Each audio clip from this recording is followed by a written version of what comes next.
تعالیٰ کو محبوب ہے،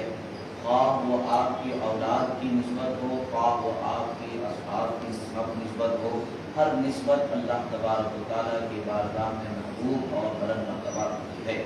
الحمدللہ اللہ تبارک و تعالیٰ نے ایمان والوں کے حصے میں ان دونوں نسبتوں کا ادب و احترام کرنا اللہ تبارک و تعالیٰ نے عطا فرمایا ہے، انعام فرمایا ہے ان دونوں نسبتوں کے ادب و احترام اور محبت کا۔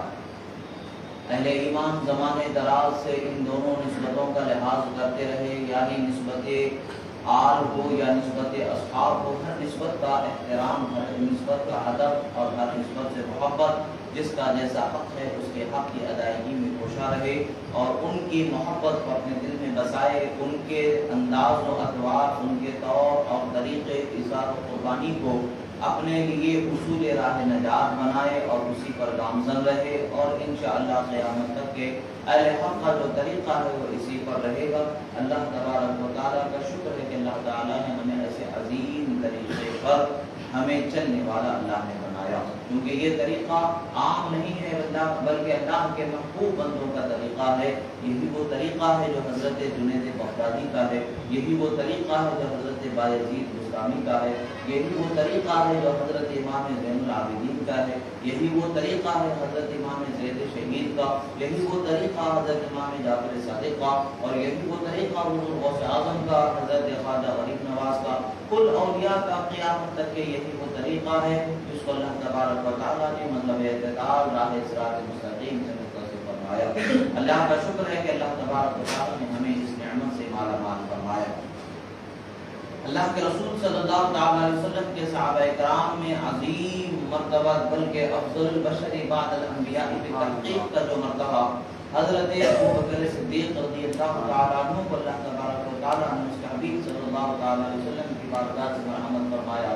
وہ عظیم ہستی کا بھی تعلق ہم جس مہینے سے گزر رہے ہیں اس سے بھی آپ کا تعلق ہے، یعنی اسی مہینے کے 23 تاریخ کو آپ نے وصال فرمایا، دنیا سے آپ نے فوت فرمایا اور پردہ فرمایا۔ اللہ کے رسول صلی اللہ تعالی علیہ وسلم جو آپ کے محبوب حقیقی ہے ان کی بارگاہ میں جا ملے کہ اللہ کے رسول صلی اللہ تعالی علیہ وسلم کے عظیم جانثار صحابہ کرام، بلکہ اسلام پر جن کا سب سے زیادہ احسان ہے، جس کو اللہ کے رسول صلی اللہ تعالی علیہ وسلم نے ارشاد فرمایا کہ مجھے کسی کے مال نے اتنا نفع نہیں پہنچایا جتنا حضرت خدیجہ الکبریٰ اور حضرت ابوبکر صدیق رضی اللہ تعالیٰ عنہ کے مال نے نفع پہنچایا۔ یعنی یہ وہ حضرات ہیں جنہوں نے اسلام کے ابتدائی دور میں جہاں پر مال و دولت کو خرچ کرنے کی ضرورت تھی، جہاں پر مضبوطی کسی کو میسر نہیں تھی مالی طور پر، اس وقت پر اپنا کل اثاثہ، کل پونجی انہیں راہ خدا میں نچھاور کر دیا، قربان کر دیا،